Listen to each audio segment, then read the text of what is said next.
Hi everybody, my name is Eli, My name is Jason, I'm Caden. I'm Jaden. I'm Nicole. and we are the Untitled Torah YouTube channel. and these are the laws, statutes, and commands of Messiah Yahushua, and that is Jesus the Christ, as a lot of people don't know him as his real name, which is Yahushua. There were no J's in Hebrew, and we are diligently going through, and we are finding out fine-tuned commandments that are better, not that are better descriptions of what we need to keep. Our Messiah gives us much better details in a lot of this stuff, and so that is what we're going through. We're trying to document it, and we are the people that believe the law, statutes, and commands are good for all time, and that we need to obey them, and that we have a set of at least 174 commandments that we can still do. And we cannot do Levitical laws, but we do not need to do Levitical laws because we have a Messiah, Yahushua, who became our Melchizedek priest, and he also became our atonement sacrifice. And it is by his blood that we are saved, and it breaks the curse of the spiritual death of the Torah and allows us to find the kingdom and get to the kingdom. But we're not going to be doing that unless we are observing them, keeping the laws, statutes, and commands, writing them upon our doorposts, and keeping them at the forefront of our house and life. All right, gentlemen, how you guys doing? Good. Everyone alive? Yep. Everyone made it yesterday? Yep. Okay. Jade, you hungry? A little bit. Fasting? What are you on, like 12 hours, 13 hours? Started at 4 yesterday, so what time is it now? I don't know what that is. 9. About 13 hours, I think. 14 hours. And I am on day 3 of fasting, and I feel very cranky, very moody, and I feel like a Pharisee at the moment. So I'm trying to get through it the best we can. My stepdad is going under the knife. He's under the knife right now as we speak. And he's not exactly healthy at all. And so he is not a healthy individual. And we shall see what happens. He's fairly old. I think he's 80 years old. And he's just all buggered up. He lived his life as a farmer. He's a very hard worker, probably the hardest worker I've ever met in my life. And definitely the reason that we are here today is because of him raising me from 10 years old and on. And so it is kind of a sad day because we don't know if he's going to make it or not, but he is in a tremendous amount of pain. He's the hardest dude I've ever known to ever walk these lands.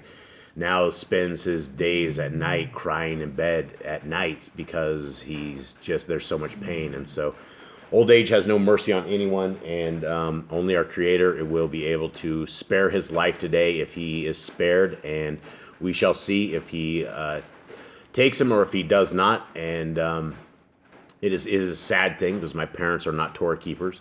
They are, especially my stepdad, Eddie, Charles Eddie Boss. His name is Charles Boss, for those who are praying for him. And thank you very, very, very, very, very, very much to those who did throw prayers out there for him. Much love to you guys. My heart just is so joyed for your help and support and to this family, and we really, really appreciate it. But he is, it's one of these sad things because, he's not a Torah keeper, and he's, they're pig eaters. They eat pigs. My mom is a hardcore Christian. She's always been a hardcore Christian.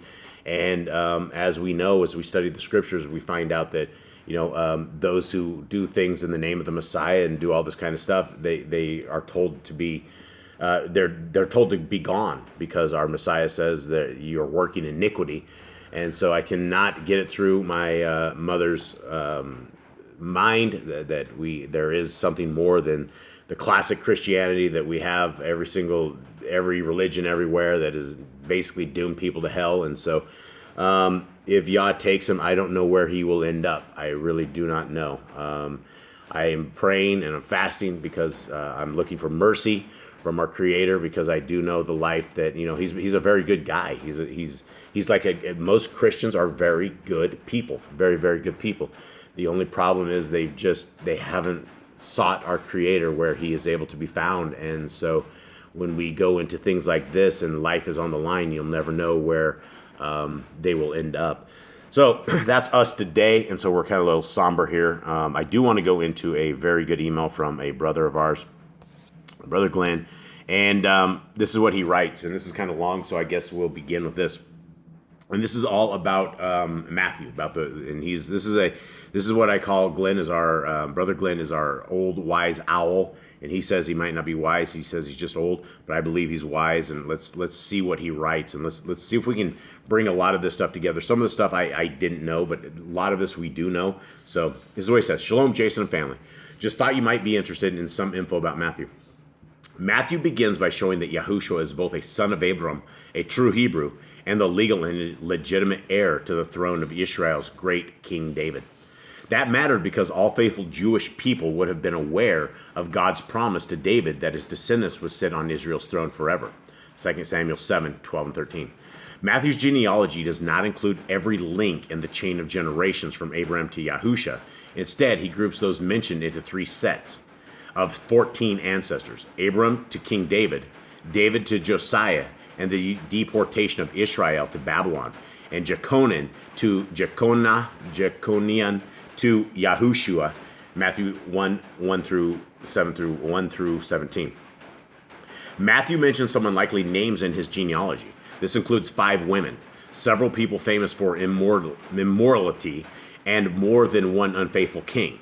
Matthew's book never hides the sins of Israel's past, choosing to emphasize instead that Yahushua came to save Israel from sin. Having established Yahushua's legal right to be Israel's king, Matthew transitions to telling the story of his birth. The Gospel of Luke tells that story mostly from Mary's point of view.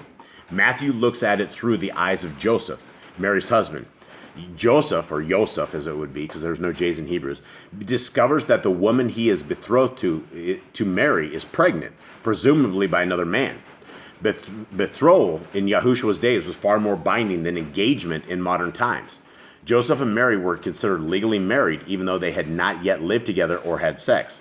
Since Mary was found to be pregnant, Joseph was legally free to divorce her, though he wanted to do so as quietly as possible to avoid needlessly shaming her. Matthew 1, 18 and 19. Matthew, as a tax collector, would have been fluent in reading, writing, and keeping records. That opens the possibility that this is a word-for-word transcription of Yahushua's sermon. Even if Matthew compiled this from Yahushua's later repetitions, the words are still surprising, even confusing, and challenging. Matthew 5:2. Matthew's report of the sermon begins with a list of sentences called the Beatitudes. That name comes from the Latin word beatus, which means blessed or happy. Each sentence begins with the words blessed are. Blessed, as Yahushua uses it here, means something like having a good result or outcome. It does not refer to feelings of happiness. In fact, some of the statements involve pain and suffering. Reading from a merely human perspective, it is surprising to hear the kind of people he mentions are blessed. Human nature doesn't associate humility and mourning with good outcomes. Yahushua's entire sermon, though, is designed to show those who listen that our normal perspectives are upside down. What matters most are humility and the kingdom of Yah. These attitudes are reflections of those who understand Yah's will and his perspective. Matthew 5, 3 through 12. What does it mean to have righteousness that surpasses that of Israel's religious leaders? Yahushua explains this in a series of examples using a pattern of "you have heard, but I say." The point is not necessarily to dismiss the words being taught. Rather, Yahushua's point is to explain that there is something more to God's commandments than bare legalism. In each case, Yahushua explains that merely avoiding physical sin is not good enough. God intends his words to affect our hearts. Our thoughts and attitudes can be sins, just as much as our behavior and speech. Yahushua also refers to the Old Covenant's laws of retaliation, Deuteronomy 19:21. This was meant to prevent conflict from spiraling out of control by keeping punishments equal to the offense. In personal matters, through Yahushua commands believers to seek peace over getting even. Insults and abuses should be ignored or returned with more love and service than the aggressor expects. This even extends to demonstrating love and praying for those who hate and persecute us. Matthew 5, 38 through 47. Messiah then underscores how forgiveness ought to be reflected in the life of a born-again believer. This is easy to misinterpret when taken out of context. His meaning here is that those who have been forgiven by God are expected to appreciate such forgiveness. This should inspire an attitude of forgiveness toward other people. Yahushua commands his followers not to judge each other, a statement easily and frequently taken out of context. What immediately follows, including most of the rest of this chapter, is a careful description of the right way to judge. What Christ condemns as arrogant, hypocritical condemnation, John 7:24. Those who presume to take God's place as the judge will be judged in the same way.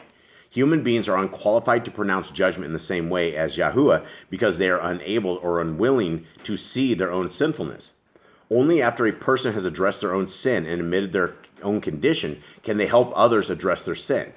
Even then, the goal is to help and not to condemn. Matthew 7:1-5. This passage also offers a warning. Not all people are receptive to truth. Some are openly hostile to it. While it's important to shine a light in the world, Matthew 5:16, it's equally important not to waste precious efforts on those committed to hatred or ignorance. The warning not to cast pearls before swine means nothing more or less than that. It's wasteful and unwise to offer something others will hate, even if it's valuable, Matthew 7:6. The principle Western culture refers to as the Golden Rule is rooted in God's ultimate purpose behind his laws and commandments. While other philosophies frame this as a restriction, do not do those things you would not like done. Christ poses something more challenging. His command is positive. You should do those things you would want others to do. This captures the spirit of all of Yah's commands to his people, Matthew 7:12. The word apostle is from the Greek term apostolos, literally referring to someone sent out by a master to carry a message. Yahushua gives to them his own authority as his representatives to cast out demons and to heal diseases and afflictions. 11 of these men will spend the rest of their lives preaching his message in his name to all who will hear. The other, sadly, will choose to reject Christ and suffer eternal consequences. Matthew 10:1-4. Matthew provides a list of the 12 apostles, apparently grouped into the pairs by which Yahushua will send them on their trip. Peter, Andrew, James, John, Philip, Bartholomew, Thomas, Matthew, James, the son of Alphaeus, Thaddeus, Simon, and Judas Iscariot. The result of their teaching about Yahushua will be division within the families of Yisrael. Yahushua's comment about bringing a sword does not mean he intends violence. Rather, it means that his message is inherently divisive in the eyes of a non-believing world.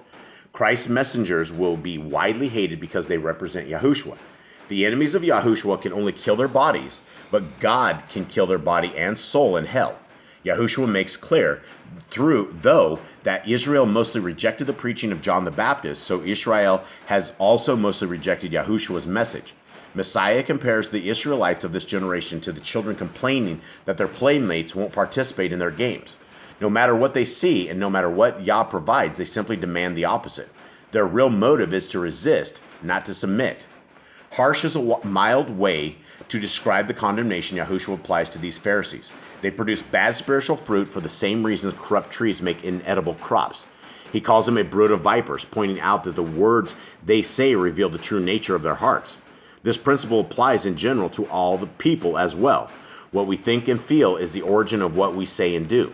Yahushua warns everyone listening that they will be held accountable on the day of judgment for every careless word they have spoken. Very important stuff. Matthew 12:33-37. We haven't made it there yet. So we're getting in further in what we have gone over yet. Parables are usually short stories designed to emphasize a greater truth. The main purpose of a parable is to make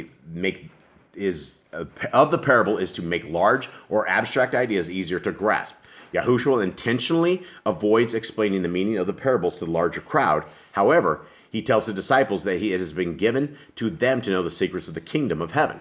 Israel at large, however, especially her religious leaders, was rejecting Yahushua's role as the Messiah, and the truth his miracles were powered by Yah. Because of that, Yahushua says the people would fulfill Isaiah's prophecies about those with dull hearts who will not see or hear or understand. Yahushua explains a parable to his disciples that he is the farmer and the field is the entire world. The children of Yah's kingdom are the good wheat, and the children of the devil are the weeds. For now, both will be allowed to live and grow together. In the end, judgment, however, they will be separated, and evil ones will be thrown into a furnace. Matthew 13:36-43. In another parable, the kingdom of heaven is also compared to a grain of mustard seed that grows into a large plant. This represents how the kingdom will be great and glorious, just as the old covenant predicted, but not immediately. Rather, it will grow into the state. Let's see, we're almost done, guys. Rather, it will grow into the state. Matthew 13:31-32. Yahushua and the disciples traveled north about 25 miles from the Sea of Galilee to Caesarea Philippi. There Yahushua asked them who the people say he is. By this he means the general opinion of the public. The disciples report that some people think he is the return of a great prophet. Others that he is somehow John the Baptist, making an important contrast between popular opinion and personal belief. Yahushua asks who the disciples say he is. Kepha, Peter, answers for the group. You are the Christ, the Son of the living Yah. This results in an enthusiastic response, with Yahushua saying, God the Father has revealed the truth to Peter. Yahushua then makes a wordplay out of Peter's name, using two different Greek words. One referring to Peter, meaning a stone or a rock. The other referring to a substance on which the church will be built, refers to rock as a substance or material. On Peter's statement, the belief he expressed, Yahushua says he will build his earthly church. The gates of hell won't prevail against it. Yahushua tells Peter he will be given the keys of the kingdom of heaven. Whatever the disciples bind or loose on earth will be bound or loosed in heaven. Matthew 16, 17 through 19. This saying from Yahushua is often taken out of context, as well as establishing Peter as the church. Surprisingly, Yahushua then tells this group of men not to tell others about his role as Messiah just yet. Yahushua is aware that the people are hungry for a victorious earthly Messiah. They are likely to revolt against Rome based on how they responded to Yahushua in the past. For that reason, the widespread proclamation of his role needs to wait. So then he ends this and he goes, this is quite a bit to chew on. I will stop here for now. Please let me know what you think. Was this beneficial to you? Did you get something out of this, or should I just keep my 2 cents? I think this was very valuable. Anyone? Yeah, I think that's really good. A lot of good insight on that. You guys get any, sorry, Mr. Glenn, I just exposed your name at the top. Much love to you. So yeah, that is a great thing, right? So I mean, what did you guys get out of that read? A lot of information that we didn't have before. There was some great insight. We got some spoilers for the next 2 chapters that we haven't gone over yet as well. Yeah, and spoilers for the next chapters coming in. And so I mean, does this explain? Anyone have anything? Yeah, I mean, that makes a lot of sense with Matthew, how he's a tax collector, has a lot of the reason he had genealogy as well as he does, and where Luke probably doesn't, because Luke's probably a fisherman or something. Yeah, he's probably not quite Probably schooled. couldn't write that well. Yeah, you don't need to. In the real world, you don't even need to write. That's something our Creator didn't instruct us to do out of the gate. So here we go, Matthew 11. Let us begin. And it came to pass, when Yahushua had made an end of commanding his 12 Talmidim, he departed thence to teach and to preach in their cities. Now when Yochanan had heard in the prison the works of the Mashiach, he sent 2 of his Talmidim, and said unto him, Are you he that should come, or do we look for another? Okay, what's he saying, guys? Basically saying, are you the Messiah of Yisrael? Or should we wait for another? It's like the Jewish people do today. They were still waiting for their Mashiach to come down. Yochanan knew the right question to ask. He knew what was coming. He's like, are you the one? Are you the chosen one from Yah? Or is there going to be someone that comes after you? Yeah. Yahushua answered and said unto them, Go and show Yochanan again those things which ye do see and hear. The blind receive their sight, and the lame walk. The lepers are cleansed, and the deaf hear.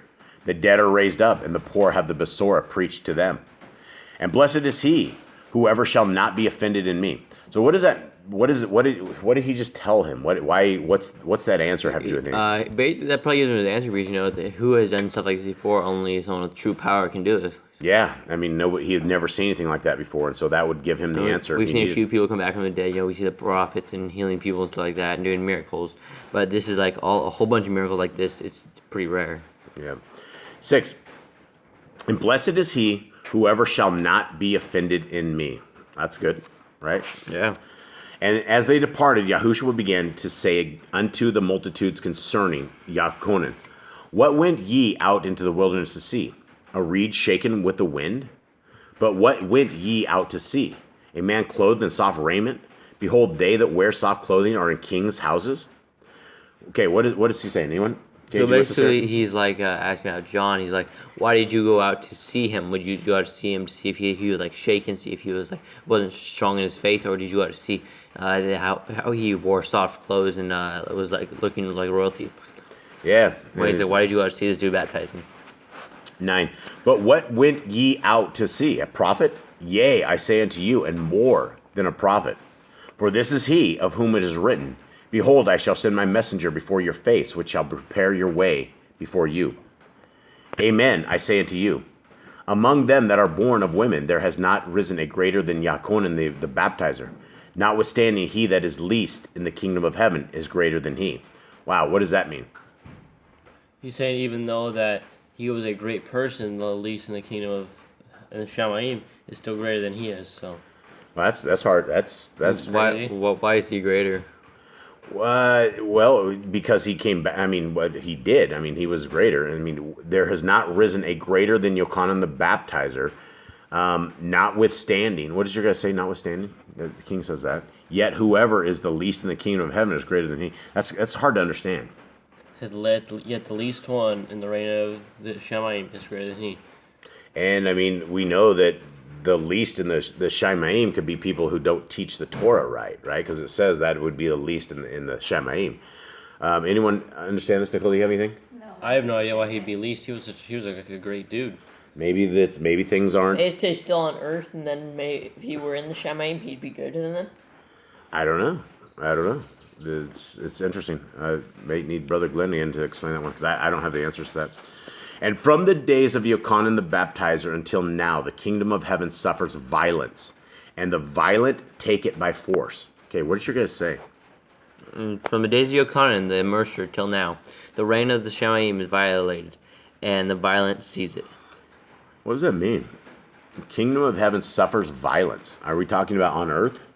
Maybe it must be could on be. earth, or maybe there's some violence going on. I don't know. Some demons like running him up there or something. Trying to. And the violent take it by force. So I think he's talking about the kingdom of heaven on earth. Maybe. I don't know. But you have anything, Nicole, in yours? No, mine says, as a precious prize, a share in the heavenly kingdom is sought with most ardent zeal and intense exertion. So it doesn't give any. Okay. Yeah, I don't know. I mean, it could be like, remember what like Yahushua told Peter, is like what you bind on earth will be bound in heaven. So the NIV says from the days of John the Baptist until now. So he's talking about now.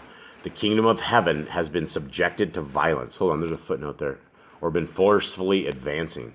And violent people have been raiding it. I think he's talking about on earth. I think the kingdom of heaven is slowly advancing, but I mean they're killing off the people. Like all the prophets of old, everyone has died.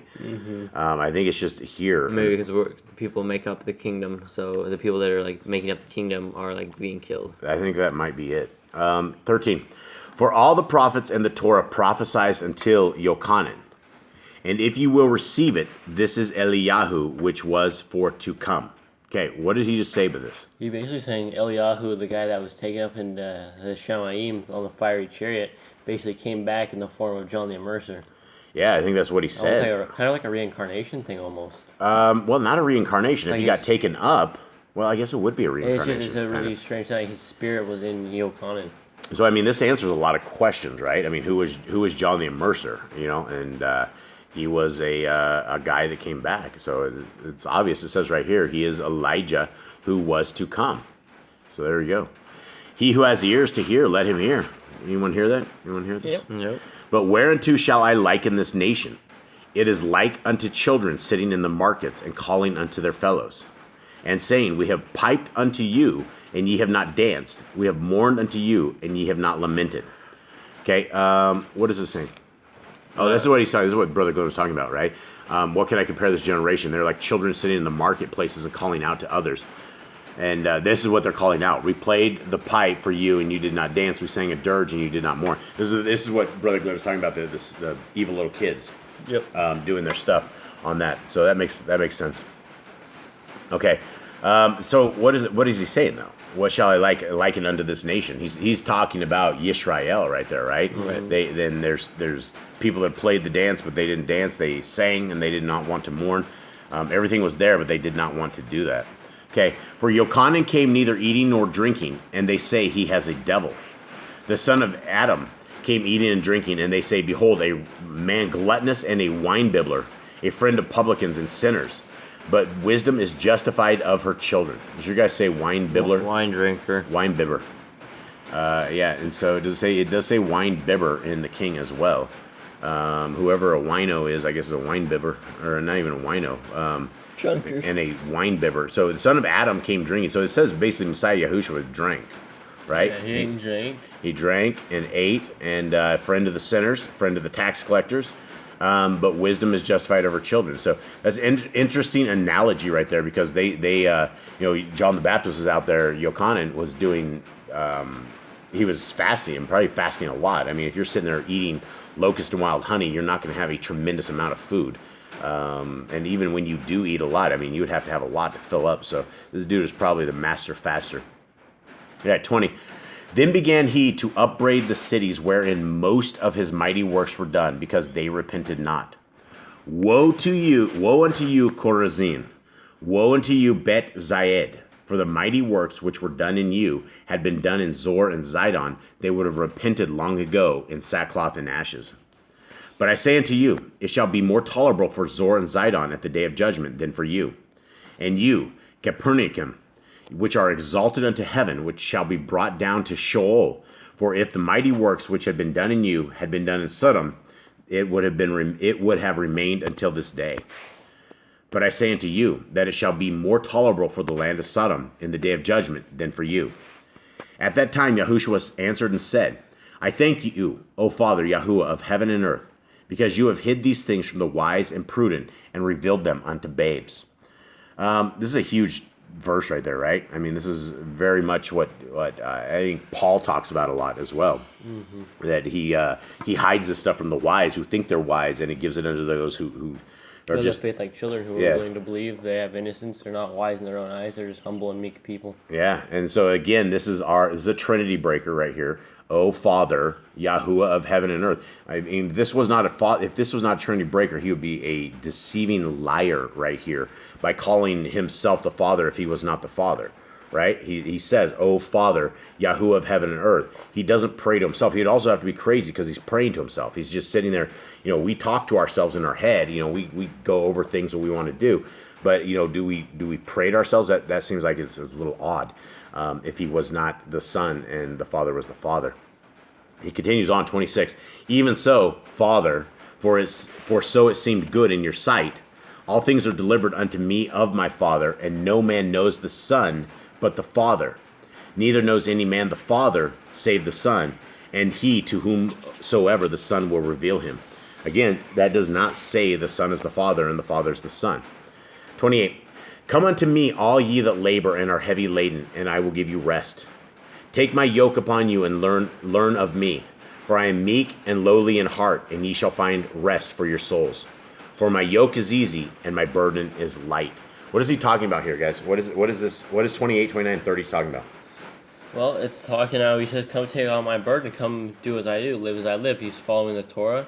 He's going to die for people. He says, if you are burdened by something, he said, take on Yahushua's burden, and his burden is easier than the burden you're living. Yeah. The Torah is obviously easier than living outside the Torah. Yeah, and what is his yoke? What does that mean? What is a yoke? A yoke is like something you would put on the neck of an animal to plow the field with, and you would keep them connected together. That was what a yoke was. Yeah, and he says, take my yoke upon you and learn of me, for I am meek and lowly in heart, and ye shall find rest for your souls. For my yoke is easy and my burden is light. What burden are we talking about? It's talking about the Torah. Yeah, there's nothing else. I mean, there's no... Messiah Yahushua does not have another doctrine. We talk about it in 1 John, we see that as well. He says, for my burden is light. So he repeats that exact same thing Yahushua said right here. For my yoke is gentle, my burden is light. He says that exact same thing. Yeah, and I guess we will end saying something like, many people think that the laws, statutes, and commands of our Creator are like too much. They're too much to take. Nobody wants them, and that is an absolute lazy way of looking at this, because the commandments are good, and if you want to be lazy, then you will be drinking blood and doing horrible, evil things, and by you not keeping the Torah, by default, you will be an evil, horrible person, because you don't have righteousness, you don't have holiness, and so we gotta get this right, and we got to do what we need to do. So, all right, two things. Today is Youth Yah Spanish tonight, and it also the first day of Sukkot. Yes, first day of Sukkot. Yeah, we didn't go over that. We should have done. We didn't even do the thing. I didn't do the calendar day.